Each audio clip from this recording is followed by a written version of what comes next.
नमस्कार, मैं दृष्टिर उपाध्याय। बांग्लादेश के आम चुनाव में तारिक रहमान की पार्टी बीएनपी को मिली प्रचंड जीत के बाद अब नई सरकार के गठन की तैयारी तेज हो गई है। तारिक रहमान अब बांग्लादेश के नए प्रधानमंत्री के रूप में शपथ लेंगे।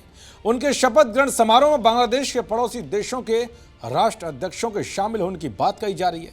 खबर है कि तारिक रहमान की पार्टी बीएनपी ने शपथ ग्रहण समारोह में प्रधानमंत्री मोदी को बुलाने की तैयारी कर ली है। बीएनपी की ओर से पीएम मोदी को न्योता देने का सिग्नल भी मिल गया है। दरअसल शपथ ग्रहण समारोह में कई देशों के प्रमुख नेताओं को बुलाने की तैयारी शुरू हो गई है।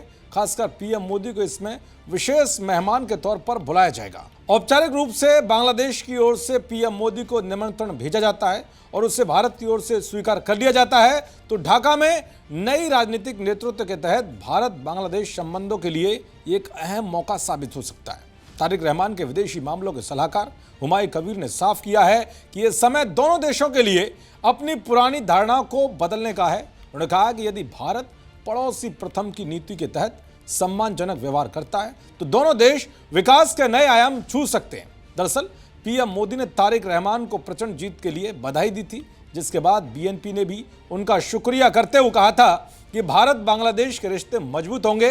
बीएनपी नेता हुमायूं कबीर ने खुलकर कहा था कि तारिक रहमान पड़ोसियों के साथ सहयोग बढ़ाना चाहेंगे और भारत के साथ संबंधों की नई शुरुआत हो सकती है। इसके अलावा पीएम मोदी ने तारिक रहमान से फोन पर बातचीत भी की। पीएम मोदी ने सोशल मीडिया प्लेटफॉर्म एक्स पर इस बात की जानकारी देते हुए कहा कि भारत एक लोकतांत्रिक, प्रगतिशील और समावेशी बांग्लादेश का समर्थन करना जारी रखेगा। पीएम मोदी और बांग्लादेश के होने वाले नए प्रधानमंत्री की बातचीत ये बता रही है कि जिस तरह से बांग्लादेश के रिश्ते पिछले कुछ महीनों में सबसे खराब स्तर पर पहुंच गए हैं, वो जल्द ही ठीक रास्ते पर देखने को मिल सकते हैं। दरअसल चुनाव में बीएनपी ने प्रचंड जीत हासिल की है। 299 सीटों पर हुए चुनाव में तारिक रहमान की पार्टी बीएनपी ने 211 सीटें जीती हैं।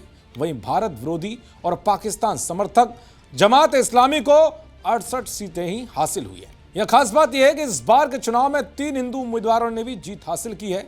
ये तीनों ही बीएनपी के टिकट पर जीते हैं, यानी कि हिंदुओं ने भी इस बार बीएनपी पर भरोसा जताते हुए उसका खुलकर सपोर्ट किया है। ऐसे में उम्मीद है कि तारिक रहमान हिंदुओं पर हो रहे अत्याचार को रोकेंगे और भारत के साथ संबंधों को सुधारते हुए पाकिस्तान के मंसूबों पर पानी फेरने का काम करेंगे। अब देखना यह होगा कि बांग्लादेश की ओर से न्योता आता है तो वहां पीएम मोदी जाएंगे या फिर भारत के विदेश मंत्री एस जयशंकर खास मेहमान बनकर हिस्सा लेंगे। देखते रहिए जी न्यूज़। नमस्कार।